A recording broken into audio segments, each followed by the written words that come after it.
चलिए आज हम लोग ज्ञान सागर में, गुड मॉर्निंग बच्चों, गुड मॉर्निंग मैम। आज हम लोग ज्ञान सागर में अध्याय 11 पढ़ेंगे, सितारों से आगे। आपने इसके पहले कभी पढ़ा है सितारों से आगे?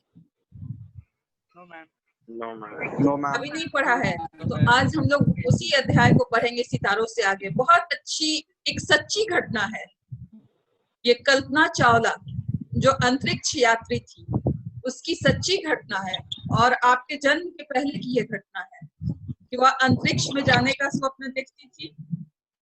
और अपने सपनों को, वह ऐसी लड़की थी कि वह बचपन से, जब 8वीं कक्षा में पढ़ती थी तब वह इंजीनियर बनने का सपना देखती थी। और ऐसा नहीं कि सिर्फ वो सपना देखती थी, उसने अपने सपना को पूरा भी कर दिखाया। वह अंतरिक्ष यात्री बनना चाहती थी और वो बन के दिखाई। वो अंतरिक्ष की 2-2 बार सैर की और जो कुछ उसने चाहा वो हासिल किया। वह हमारे लिए एक मिसाल थी कि अगर मनुष्य कुछ चाह जाए दिल से तो उसे जरूर हासिल कर सकता है। और अब्दुल कलाम जी ने भी, हमारे राष्ट्रपति ने भी हमें यह संदेश दिया कि सपने वो नहीं होते हैं जिन्हें हम सोते हुए देखते हैं, सपने वो होते हैं जिन्हें हम पूरा करने के लिए दिन रात एक कर देते हैं, तभी हमें वो सपना देखने का हक है। तो हमें सपना ऐसा देखना चाहिए जो हम देखें उसे हम हासिल कर सके। और कल्पना ने यह सच कर दिखाया। सितारों से आगे, सितारे कहाँ होते हैं? आसमान में।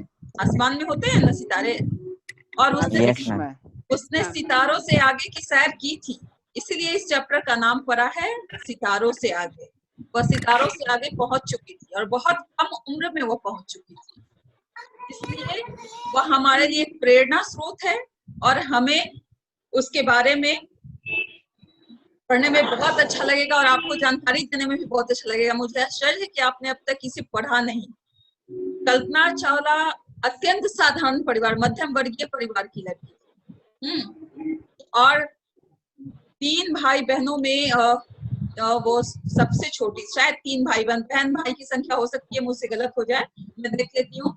लेकिन उसके बारे में मैं क्या बता सकती हूँ कि उसका जन्म हुआ था 1961 में और करनाल में, हरियाणा के करनाल जगह पे हुआ था। आवाज बहुत आ रही है बेटा आप लोगों के घर से, आवाज बहुत आ रही है। म्यूट करवा दीजिए मैम। मुझे भी लगता है, मैं चाहती हूँ कि म्यूट ना करके आप भी क्वेश्चन मेरे से पूछिए। और आपको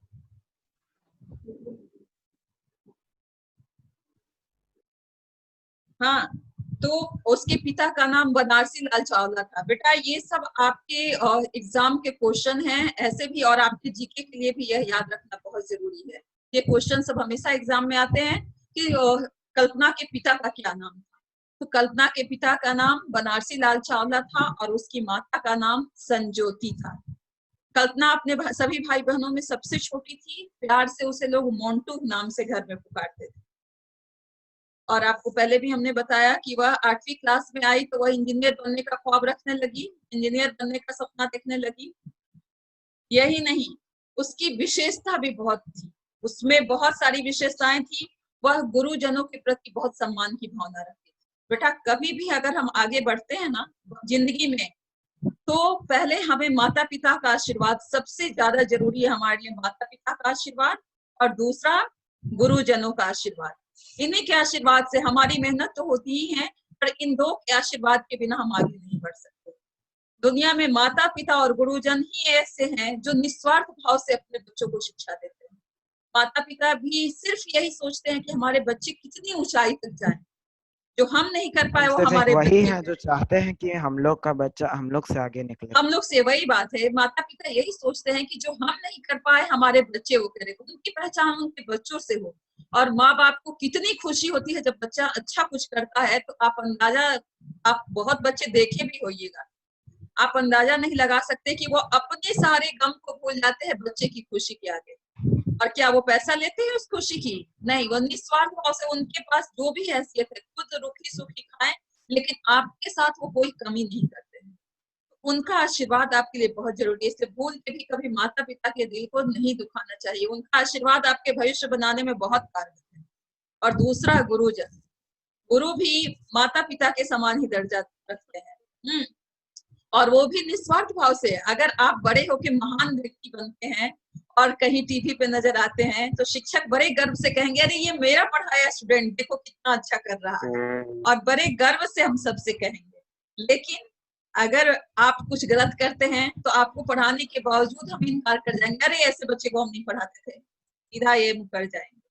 तो शिक्षक भी चाहते हैं कि हम जिस बच्चे को पढ़ाए वो बच्चा बहुत उन्नति करे, बहुत आगे बढ़े और नाम कमाए, हमारे स्कूल का नाम रोशन करे। तो यह हमारे लिए बहुत जरूरी होता है। तो कभी भी हमें माता पिता और शिक्षक के बद्दुआ दिल को नहीं दुखाना चाहिए। बद्दुआ तो ये देती ही नहीं है, बट इनके दिल को दुखी नहीं, दिल से तो जरूर निकलती है, वो हमें नहीं लेनी चाहिए। और इसके अतिरिक्त कल्पना चावला के महत्वपूर्ण विशेषता और भी थी कि उसमें लगन और जुझारू प्रवृत्ति। किसी भी काम को करने को वो अगर ठान लेती थी तो उसे पूरा करके रहती थी। ये नहीं इसमें बहुत परेशानी है, चलो इसको छोड़ देते हैं, दूसरे काम की ओर बढ़ते हैं, नहीं। उसकी लगन, वो दिन रात एक करके उसमें सफलता प्राप्त करने के बाद ही उस कार्य को वो छोड़ती थी, उसे पूरा करके ही वो छोड़ती थी। जुझारू प्रवृत्ति यानी परेशानियों को झेलते हुए भी लगे रहना, जूझते रहना और अपनी मंजिल को हासिल करना। प्रफुल्ल स्वभाव अर्थात खूब खुश होने का, हमेशा वह खुश रहती थी, कभी टेंशन में कभी चिड़चिड़ापन उसके अंदर नहीं आता था। और फुर्तीली तो थी ही, आलस नाम का कोई बात उसके पास नहीं था, आलसी वह बिल्कुल नहीं थी और असफलताओं से विचलित होने वाली नहीं थी। आप देखते हैं कॉन्टेस्ट में आप पार्टिसिपेट करते हैं, अगर मन लायक आप की उम्मीद लगाते हैं, अगर वैसा कुछ नहीं आता है आपका रिजल्ट, आप उदास हो जाते हैं। जनरल ये हमारी क्या कहें स्वाभाविक प्रवृत्ति है कि हम जिससे उम्मीद लगाते हैं, अगर वो उम्मीद हमारी पूरी नहीं होती है हम उदास हो जाते हैं। लेकिन कल्पना जो थी वह असफलताओं से घबराने वाली लड़की बिल्कुल नहीं, वह हमेशा आगे बढ़ने की सोचती रहती थी। तो अब मैं आपको स्क्रीन शेयर कर रही हूँ और आपको उस चैप्टर के बारे में बता रही हूँ। आप में से किसी बच्चे को अगर मुश्किल शब्द लगे तो आप पूछ लीजिएगा कि मैडम इसका अर्थ बता दीजिए क्या है, ठीक है। कहीं भी कोई परेशानी आए तो आप जरूर निसंकोच हमसे पूछ लीजिएगा।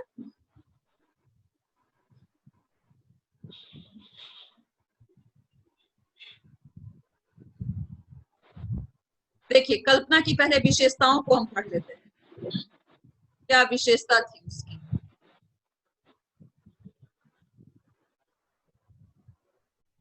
हाँ, पहली विशेषता कल्पना चावला, देखिए पहली भारतीय मूल अंतरिक्ष यात्री, भारत की पहली महिला अंतरिक्ष यात्री थी कल्पना चावला।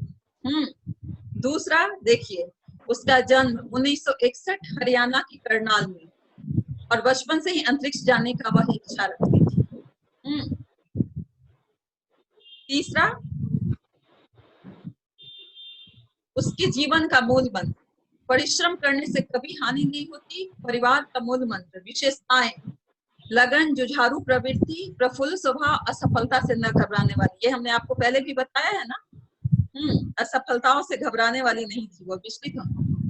कहा उसने कैसे शिक्षा प्राप्त की, अमेरिका में उच्च शिक्षा के लिए कठिन परिश्रम, घंटों प्रयोगशाला में कार्यरत रहना, वातानुकूलित न होने पर भी शिकायत न करना। मैम कोई स्क्रीन पे मैम बार-बार कोई चला रहा है। बेटा तो मैं उसे हमेशा के लिए आउट कर दूंगी। मैम तो वातानुकूल मतलब वातानुकूलित न होने यानी कि एसी, एयर कंडीशन को वातानुकूलित कहते हैं। मैम आप मोर ऑप्शन से पैनलिस्ट का नेम देख सकती हैं। मुझे भी लगता है, मैं नहीं चाहती हूँ बेटा, मैं पढ़ाना चाहती हूँ, लेकिन कोई बात नहीं है, अब मुझे हटाना ही पड़ेगा।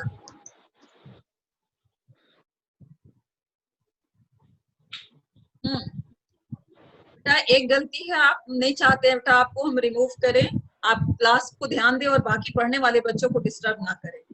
हाँ, अब देखिए आपने देखा अंतरिक्ष यात्रा के लिए चुनाव, STS, जिस यान से उसने अंतरिक्ष की यात्रा की उसका नाम था STS-87। पहली बार जो उसने यात्रा की, और पहली बार कब यात्रा की, 19 नवंबर 1997 को उसकी पहली यात्रा हुई। ये तो बहुत इंपॉर्टेंट लाइन है बेटा, नहीं दिखाई दे रहा है क्यों बाबू? अच्छे से दिख रहा है। एकदम क्लियर दे रहा है। दूसरी बार मैम अच्छे से दिख रहा है। हाँ बेटा, दूसरी बार कोलंबिया यान से 2003 और उसका भी डेट था 2003 में 16 जनवरी 2003 को उसने दूसरी यात्रा की। अंतरिक्ष में वह 2 बार गई है। ठीक है, पहली यात्रा कब की थी? पहली यात्रा 19 नवंबर 1997 को। इसके यान का नाम था STS-87 और दूसरी बार यात्रा उसने की 16 फरवरी 2003 में। और दूसरी या अंतिम यात्रा कहिए उसकी कि उसने की 16 फरवरी 2003 में। लेकिन एक भयानक उसके विमान का नाम, उस समय ये क्वेश्चन आता था कि उस जिस यान से वह सफर की उसका क्या नाम था। उसका नाम कोलंबिया था। कोलंबिया नाम दिया हुआ है ना, कोलंबिया आप देख लें यहाँ ध्यान से, कोलंबिया पे दूसरी बार कोलंबिया यान कोलंबिया यान से उसने यात्रा की। लेकिन दुर्भाग्यवश वह यान क्षतिग्रस्त हो गया और उस यान में आग लग गई और वह उस यान जो है वह टुकड़े टुकड़े में विभाजित होकर के कितने प्रदेश में वह गिरा यान, और उसके साथ जितने भी यात्री गए थे सारे जो हैं वह मृत्यु को प्राप्त हुए। 1 फरवरी 2003 का वह मनहूस दिन था। ये हम लोग, आप लोग का तो जन्म भी शायद नहीं हुआ होगा उस समय तक, लेकिन हम लोगों ने अपनी आंखों से देखा था कि उस यान में लाइव टेलीकास्ट चल रहा था कि कैसे दूरदर्शन पर दिन भर वही दिखाया जा रहा था कि कैसे उसकी यान में आग लगी और वो कैसे धरती की ओर आ रहा। लेकिन सब लोग देखते रह गए, बचा कोई नहीं सके क्योंकि उतनी ऊंचाई तक बचाने का कोई माध्यम नहीं था और वह टुकड़ों टुकड़ों में विभाजित होकर के गिरा और उस मनहूस दिन उसकी मृत्यु हो गई। वही मनहूस दिन था उसके जीवन का अंतिम दिन। और 1 फरवरी 2003 देखिए, धरती पर वापसी के समय यान में विस्फोट, 6 यात्रियों समेत कल्पना की दुखद मृत्यु। ये उसके साथ जाने वाले लोग यही लोग थे, 6 लोग उसके साथ गए थे और जिसमें वह प्रमुख, उस दल की प्रमुख बन के गई थी और इसमें उसकी मृत्यु हो गई। देखिए कल्पना चावला ये रही, इसमें इसकी मृत्यु हो गई। Left side. तो ये हुआ कल्पना के बारे में विशेष जानकारी। ठीक है, अब हम बढ़ते हैं आगे की ओर, पूरे चैप्टर की ओर जाते हैं। इसमें आपके बेटा बहुत सारे मुहावरे भी दिए, बहुत सारे मुहावरे हैं। हम उसकी ओर भी बढ़ते हैं। आप लोग किताब लेकर के बैठे हैं? Yes ma'am. Yes ma'am. Yes ma'am. Ma'am हाँ।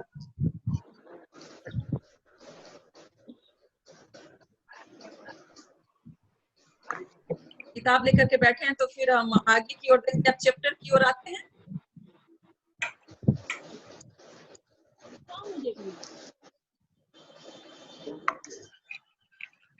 चैप्टर की ओर हम बढ़ते हैं और चैप्टर निकालते हैं।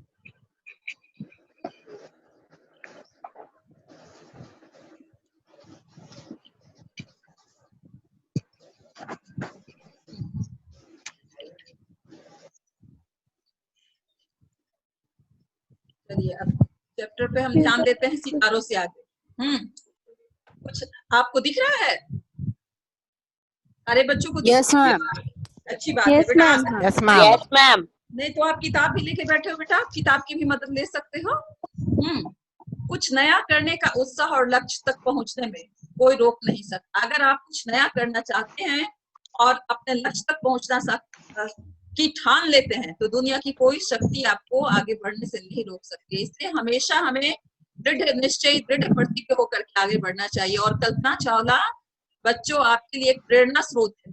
अभी तो बहुत कुछ करने की उम्र है आपकी, आप चाहे तो क्या नहीं कर सकते। इसलिए कल्पना ने भी जो सोचा वो कर दिखाया। आप भी बेटा उससे इंस्पायर्ड होकर आप सपना देख सकते हो और अपने सपने को पूरा कर सकते हो। देखिए बचपन से ही सितारों की सैर का सपना देखने वाली कल्पना अंतरिक्ष यात्रा के क्षेत्र में सफलता प्राप्त करने के बाद चांद पर उतरना चाहती थी। यानी कि उसकी इच्छाएं अनंत, वह चांद पे ही अंतरिक्ष यात्रा करने के बाद वह चांद पे उतरना चाहती थी और वहां पहुंचने के लिए उसने एड़ी चोटी का जोड़ लगा दिया। एड़ी चोटी का जोड़ लगाना एक मुहावरा है। क्या अर्थ होता है इसका?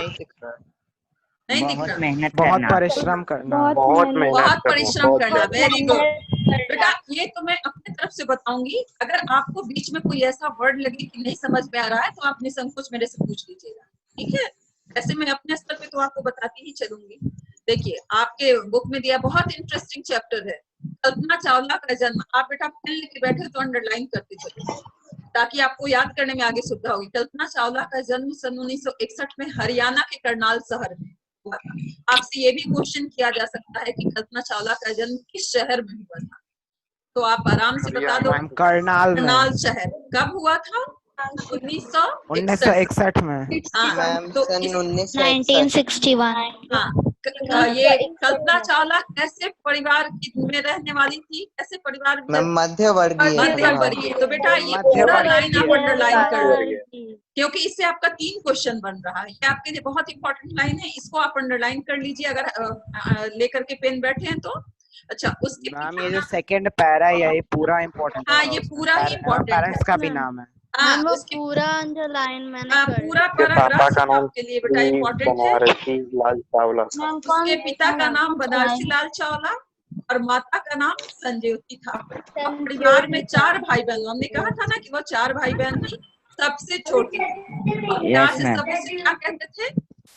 मोंटू मोंटू कहते थे। मोंटू। हाँ, तो ये भी मोंटू। क्वेश्चन आ सकता है कि कल्पना के भाई बहन उसे प्यार से किस नाम से पुकारते थे। तो बेटा ये आपके लिए जानना बहुत जरूरी है। अच्छा, उसके जीवन का मूल मंत्र क्या था? परिश्रम करने से कभी हानि। परिश्रम करने से कभी हानि नहीं होती। देखिए ये भी इम्पोर्टेंट लाइन है कि परिश्रम सफलता की सीढ़ी है। आपने ऐसे भी पढ़ा है ना, परिश्रम सफलता की सीढ़ी है। Yes ma'am. यस मैम तो हाँ यही उसके परिवार का मूल मंत्र था। पूरा परिवार इसी पे अमल करता था कि परिश्रम करने से कभी हानि नहीं होती है। और कल्पना की प्रारंभिक पढ़ाई लिखाई टैगोर बाल निकेतन में हुई थी।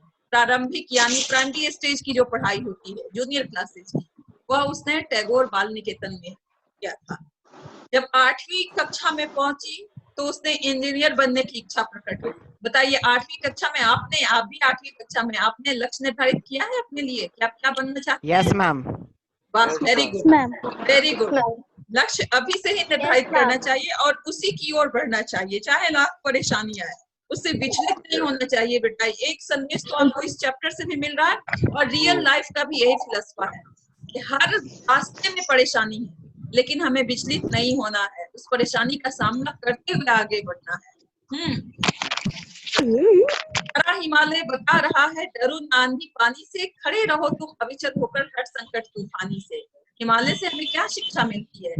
हाँ, कि खड़े रहो तुम अविचल होकर हर संकट तूफानी में। और उसी कविता की लास्ट पंक्ति क्या है? खड़ा रहा जो अपने पथ पर लाख मुसीबत आने में, मिली सफलता जग में उसको जीने में मर जाने में। तो आप अगर अपने पथ पर अविचल होकर के खड़े हो गए तो सफलता आप ही को मिलेगी। तो हमें कभी भी अपनी लक्ष्य से भटकना नहीं चाहिए। और तो 8वीं उसकी माँ ने अपनी बेटी की भावनाओं को समझा और आगे बढ़ने में उसकी मदद की। माँ हर बेटी की राजदार होती है और उसने अपनी बेटी की भावनाओं को समझा और उससे महत्व दिया। रूढ़ियों को तोड़ने में, रूढ़ी का क्या अर्थ होता है बेटा, आप ये बताइए। रूढ़ी हर फैमिली की अपनी एक प्रथा होती है ना, कोई रीति रिवाज प्रथा होता है। हाँ, तो कल्पना का परिवार जो था वह रूढ़िवादी परिवार था, लेकिन उस रूढ़ी को तोड़ने में कल्पना ने बहुत प्रयास किया। और उसके जब वो तोड़ने का प्रयास करती थी तो उसके परिवार में तरह तरह के विवाद खड़े हो जाते थे। आप भी अगर कुछ नया करने की सोचते हैं जो आपके परिवार में किसी ने नहीं किया है, तो कुछ लोग आपके सपोर्ट में खड़े होते हैं, कुछ लोग आपके अगेंस्ट खड़े हो जाते हैं, होता है ना ऐसा। लेकिन उसकी माँ ने उसका भरपूर साथ दिया। अपने गुरुजनों के प्रति कल्पना के मन में सम्मान की भावना थी। मैम जैसे मैम पिछले क्लास में हम लोग पढ़े थे मैम 13वां चैप्टर था मैम, जिसका मैम ट्रेन से फेंक दिया था उसका मैम, एक पैर उसका चला गया था, फिर भी वो मैम माउंट एवरेस्ट पे चढ़ी। अरुणिमा सिन्हा के बारे में 7th क्लास में आपने पढ़ा। उसके तो जज्बे को ही सलाम किया जा सकता है क्योंकि वह विकलांग होते हुए भी एवरेस्ट की चढ़ाई चढ़ चुकी थी। यानी मन में अगर दृढ़ संकल्प हो तो शरीर की विकलांगता भी साइड हो जाती है।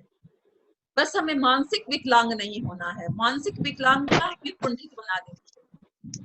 शारीरिक विकलांगता हमारे लिए कोई मायने नहीं रखती, इसलिए हमारे आगे बढ़ने के मार्ग में वो कभी बाधक नहीं हो सकती। और कल्पना ने जो सोचा वह किया। देखिए हमने जो लाइन बताया वो भी है, उसके शिक्षक के बारे में भी क्या दिया हुआ है। देखिए अपने गुरुजनों के प्रति कल्पना के मन में जो सम्मान था उसकी अभिव्यक्ति इस शब्दों में, जो व्यक्ति कुछ करते रहने के लिए उत्साहित तथा तत्पर रहता है उसी से मुझे प्रोत्साहन और प्रेरणा मिलती है। मेरे अध्यापक जितना परिश्रम अपने पाठ्यक्रम पूरा करने में लगाते हैं, जो अतिरिक्त समय हमारे प्रयोगात्मक कार्यों को पूरा करने के लिए देते हैं, वह छात्रों को नए विचार नए प्रयोग करने के लिए उत्साहित करते हैं। उन्हें याद कर सोचती कि उन्हें यह सब करने के लिए कितना धैर्य रखना पड़ता था। उसके शिक्षक ने भी उसे बहुत सपोर्ट किया, बहुत साथ लिया, तभी तो वह शिक्षक के प्रति इतना सम्मान की भावना रखती थी। और कल्पना का सर्वाधिक महत्वपूर्ण गुण है। अगर क्वेश्चन आपका आ जाता है कि कल्पना का सर्वाधिक महत्वपूर्ण गुण क्या था, तो देखिए बेटा यहाँ पे है, आप इसको अंडरलाइन कर लीजिए। उसकी लगन और जुझारू प्रवृत्ति, प्रफुल्ल स्वभाव, बढ़ते अनुभव के साथ साथ कल्पना काम करने में ना आलसी थी और ना ही असफलता से घबराने वाली। हमने पहले भी आपको बताया है ना, घबराने वाली नहीं थी। धीरे भी वह निश्चय पूर्वक, जुझारू मतलब जूझने वाली, संघर्ष करने वाली, जुझारू का अर्थ होता है। और कल्पना ने स्त्री पुरुष की भेदभाव से ऊपर उठ करके काम किया है। जिस जमाने में यह पैदा हुई थी उस समय लड़का और लड़की में बहुत भेद किया जाता था। लड़कियों का स्कूल आज भी आप देखते होगा कि गर्ल्स स्कूल अलग होता है, बॉयज स्कूल अलग, और उस समय तो बिल्कुल अलग अलग ही। आज तक है ये चीज बहुत जगह पे, लेकिन अब तो बहुत जगह कोएड हो गया है ना। लेकिन लेकिन बहुत से गांव घर में आज भी है। हाँ गांव में है बेटा, लेकिन शहर में अब कॉन्सेप्ट चेंज होता जा रहा है। लेकिन कल्पना जिस जमाने में पढ़ती थी उस जमाने में बहुत हद तक था। लड़कियां बड़ी हो गई तो इन्हें लड़कियों की स्कूल में पढ़ना चाहिए, और लड़के बड़े हो गए तो इन्हें लड़कों की स्कूल में पढ़ना चाहिए। लेकिन अब हमारे उस समय के माता पिता अपनी सोच रखते थे, सब पढ़े लिखे नहीं होते थे। उनके मन में आता था कि लड़के लड़कियां जब बड़े होते हैं तो उन्हें अच्छे बुरे का अनुभव नहीं होता है, साथ पढ़ेंगे तो फिर दोस्ती कर लेंगे और पढ़ाई से विमुख हो जाएंगे। लेकिन अब हमारे माता पिता पढ़े लिखे हैं, सारे बच्चों के माता पिता पढ़े लिखे हैं। वो सोचते हैं कि साथ रहने से बच्चों में कॉन्फिडेंस आता है, फायदा भी है बेटा। अगर लड़के लड़की साथ पढ़ते हैं तो उनमें कॉन्फिडेंस, कल को बच्चे बाहर पढ़ने जाते हैं वहां भी तो उन्हें वही माहौल मिलता है, लड़के लड़की साथ मिलकर के पढ़ते हैं। ज्यादातर कॉलेज तो ऐसे ही हैं जहाँ पे दोनों साथ पढ़ते हैं। तो फिर ऐसे में बेटा, ऐसे में तो थोड़ी मुश्किल हो जाती है ना। तो अब कल्पना को उस समय भी वह उस रूढ़िवादी प्रथा को तोड़ने में उसने किया। और दूसरी बात सबसे अच्छी उसमें क्या थे, दृढ़ संकल्प वाली कल्पना अन्य लड़कियों की तरह स्नातक के बाद वैवाहिक संस्कार तथा अच्छी नौकरी के विषय में ना सोचकर कुछ अलग सोचती थी। इस उम्र में लड़कियां सोचती हैं कि अब ऑनर्स कर लेंगे उसके बाद शादी हो जाएगी। लड़कियों के लिए जॉब उस जमाने में बहुत मायने नहीं रखता था, जैसे आज लड़कियां जॉब के प्रति कॉन्शियस हो गई हैं। उस समय लड़कियां ज्यादातर घरेलू ही हुआ करती थी, स्नातक किया, ऑनर्स किया, चलो शादी हो गई, अब घर परिवार बच्चे संभाल देंगे। और ऐसे समय में भी कल्पना ये नहीं सोचती थी कि वह ऑनर्स करके शादी विवाह करके घर बस आएगी, बल्कि उसने इंजीनियरिंग पाठ्यक्रम के कठोर एवं व्यस्त समय के बावजूद महाविद्यालय की सांस्कृतिक गतिविधियों खेलकूद आदि में पूरा सहयोग देती थी। यानी वह ऑलराउंडर थी। वह सपना देखने के साथ साथ ये जितनी को करिकुलर एक्टिविटी है आपकी, सांस्कृतिक गतिविधि, खेल कूद, सब कुछ में वह आगे थी और सब कुछ में वह अपना सहयोग देती थी। तो शिक्षा के लिए उसने अमेरिका जाने, एक साधारण परिवार का बच्चा कभी अमेरिका जाने की बात करे तो घर में देखिए क्या हंगामा होता है। जिसके पेरेंट्स ने पहले से सपना देख रखा है कि हमारे बच्चा विदेश जाके पढ़ेगा, उसके लिए कोई बड़ी बात नहीं है। लेकिन अत्यंत साधारण परिवार की कोई लड़की यदि कहे कि मुझे अमेरिका जाना है पढ़ाई करने, तो सब उस पर हंसेंगे, मजाक उड़ाएंगे। ऐसा होता है ना, मजाक उड़ाएंगे। लेकिन इसने बचपन में ही मन बना लिया उच्च शिक्षा के लिए इसे अमेरिका जाना है और अपनी महत्वाकांक्षा को मन में संजोए रखी। शैक्षणिक कार्यक्रम में अनुभूति करते हुए उसे अपना ध्येय पूरा करने में आसानी हो जाती। और उसने 27 नवंबर 2002 को टेक्सास विश्वविद्यालय में एक समाचार पत्र को बताया, मुझे कक्षा में जाना और उड़ान क्षेत्र के विषय में सीखने व प्रश्न को उत्तर पाने में बहुत आनंद आता है। बहुत लगी रही, वह इसका मौका भी ढूंढती रही और उसने यह बताया कि उसे अंतरिक्ष में जाना बहुत अच्छा लगता है। और जब उसने अपने सपने को पूरा करने में, चूंकि पहले भी आप पढ़ चुके हैं ना कि उसकी माता ने उसका पूरा सहयोग किया, तो माता के सहयोग से वह अमेरिका चली गई पढ़ने के लिए। और वहां अमेरिका पहुंचने पर उसकी भेंट लंबे कद के एक अमेरिकी व्यक्ति जीन पियरे हैरिसन से हुई। कल्पना ने हैरिसन के निवास के निकट ही अपना अपार्टमेंट बनाया, जो उसे अपने अपार्टमेंट में अपना आवास बनाया। इससे विदेशी परिवेश में ढलने में कल्पना को कोई परेशानी नहीं हुई। इससे विदेश में जाकर के रहना बहुत बड़ी बात नहीं है बेटा, हर जगह का अपना कल्चर होता है, हर जगह की अपनी गतिविधि होती है। और कल्पना को अनेक तरह की परेशानी अमेरिका में आती, इसलिए उसने एक लंबे कद के व्यक्ति से उसकी दोस्ती हुई जिसका नाम था जीन पियरे हैरिसन। अगर ये भी क्वेश्चन आएगा तो आप लिख सकते हैं कि अमेरिका में किस व्यक्ति से मुलाकात हुई जिसने उसे विदेशी परिवेश में ढलने में सहायता की, तो उसका नाम होगा जीन पियरे हैरिसन। और उसने उसे मदद किया। कक्षा में ईरानी सहपाठी इराज कलखोरन उसका मित्र बना। ईरानी सहपाठी कौन था? इराज कलखोरन। और आप इराज कलखोरन को भी अंडरलाइन करेंगे। बेटा आप सबकी वीडियो फिर क्यों ऑफ होती जा रही है धीरे धीरे? एक सार्थक ही दिख रहा है। ईरानी मित्र ने कक्षा में प्रवेश तथा अन्य समस्या को भांप लिया और उसके तौर तरीके समझाने लगे। यानी कि ये दोनों ने मिलकर, जीन पियरे हैरिसन और कलखोरन दोनों ने मिलकर के उसकी अमेरिका में बहुत मदद की। और कल्पना शर्मीले स्वभाव की होते हुए भी एक अच्छी श्रोता थी। एक वक्ता होना तो बहुत बड़ी बात होती है बेटा, एक अच्छा श्रोता होना सबसे बड़ी बात होती है। एक अच्छा श्रोता ही एक अच्छा वक्ता हो सकता है। और कल्पना श्रोता यानी सुनने वाले को श्रोता कहते हैं। वह धैर्यपूर्वक किसी की बात को सुनती। मेरा वीडियो आ रहा है। अंशिका ठाकुर का आ रहा है, मेरा नहीं है, चित्रांश का। तो यह उसकी विशेषता थी। आगे उसमें बहुत कुछ था बेटा। पहले सत्र में उसने परिसर के वातावरण के बारे में बहुत कुछ जान लिया। पहले सेमेस्टर सत्र जो होता है उसमें पहले वहां के वातावरण को उसने समझा। उस परिसर यानी क्षेत्र, इस क्षेत्र में वह रहती थी जहां वह पढ़ाई करती थी और जिस क्षेत्र में वह आगे बढ़ने के लिए गई थी उसके बारे में उसने जानकारी हासिल की। उसका पूरा सप्ताह कक्षा तथा पुस्तकालय में ही बीतता था।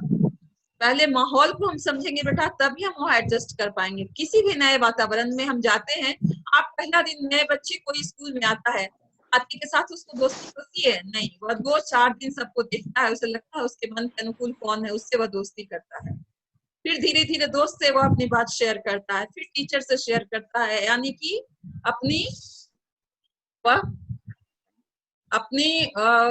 वो देखता रहता है। अपने अनुकूल माहौल को वह देखता है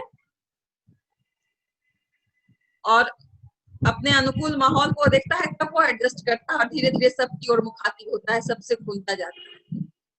प्रयोगशाला में उसका साथ तकनीशियन देता था। कल्पना एक भारतीय लड़की के साथ रहने लगी, उसे और सुविधा हो गई।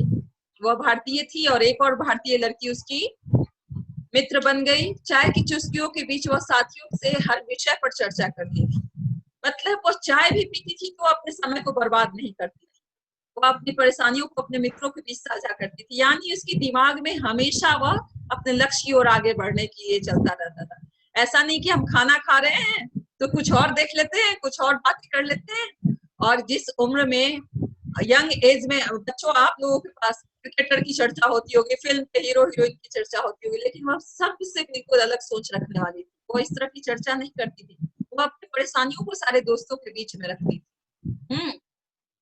इशिका रॉय कुछ पूछना चाह रही है। क्या पूछना चाह रहे हो बेटा? मैम गलती से आ गया। अच्छा, गलती से आ गया, चलिए कोई बात नहीं है। हाँ, मतलब आप आगे बढ़ने की ठान लो तो आपका एक मिनट समय कैसे कैसे चाय की चुस्कियों के बीच भी वह उसी की चर्चा करती थी। और एक दिन कल्पना ने अंतरिक्ष में उड़ान भरने की अपनी इच्छा व्यक्त कर ही दी कि वह अंतरिक्ष में उड़ान भरना चाहती है। जीन पियरे से कल्पना की भेंट धीरे धीरे मित्रता में बदल गई और समय ऐसा आया कि वह जीन पियरे हैरिसन से ही शादी की। उसकी मित्रता, यह रूढ़िवादी परिवार की लड़की अमेरिका जाकर के पढ़ी, विदेशी लड़के से दोस्ती की और बाद में उसके साथ अपने परिवार से, सोचिए उसे कितना बड़ा जंग लड़ना पड़ा होगा, और उसने जीन पियरे हैरिसन के साथ विवाह भी कर लिया। विश्वविद्यालय परिसर में ही फ्लाइंग क्लब होने से कल्पना वहां प्राय आने जाने लगी। फ्लाइंग का छात्र होने के साथ साथ जीन पियरे अच्छा गोताखोर भी था। जीन पियरे में भी बखूबी बहुत सारी विशेषताएं थी। वह एक अच्छा गोताखोर था और समय बीतने के साथ जीन पियरे व कल्पना के बीच संबंध प्रगाढ़ होते गए और साल 1983 में एक सामान्य समारोह में दोनों विवाह सूत्र में बंध गए। यह कल्पना का एक साहसी कदम था। क्यों साहसी कदम था?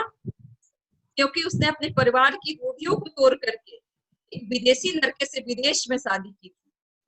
यह उसके लिए एक साहसी कदम था। विवाह करना साहसी कदम नहीं है, लेकिन परिवार की रूढ़ियों को तोड़ करके किसी विदेश में जाकर किसी विदेशी से शादी करना एक साहसी कदम था। और मास्टर की डिग्री प्राप्त करने तक कल्पना ने कोलोराडो जाने का मन बना लिया। ये भी क्वेश्चन आता है कि मास्टर की डिग्री प्राप्त करने तक कल्पना ने कहाँ जाने का मन बना लिया। तो आपका आंसर होगा कोलोराडो। मैकेनिकल इंजीनियरिंग में डॉक्टरेट करने के लिए उसने कोलोराडो के नगर बोल्डर में विश्वविद्यालय में प्रवेश किया और 1983 में कल्पना कैलिफोर्निया की silicon owner of maths info में उपाध्यक्ष एवं शोध वैज्ञानिक के रूप में जुड़ गई। और किस तरह से वो अपने कार्य में उसी समय से जुट गई और उसने क्या क्या सीखा?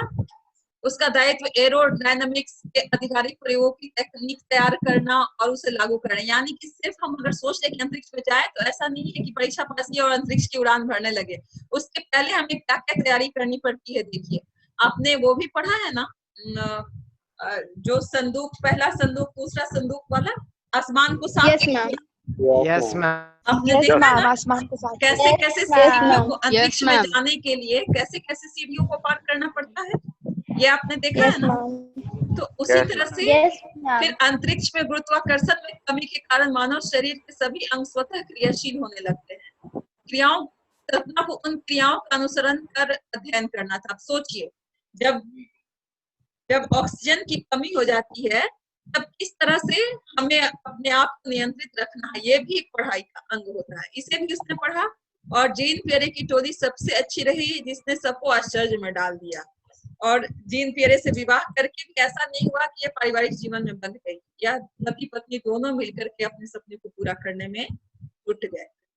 तो बेटा आप आज तो यहाँ तक पढ़ाए, क्या इसके आगे भी कंटिन्यू करें? हम लगता है हमारा टाइम ओवर हो गया है।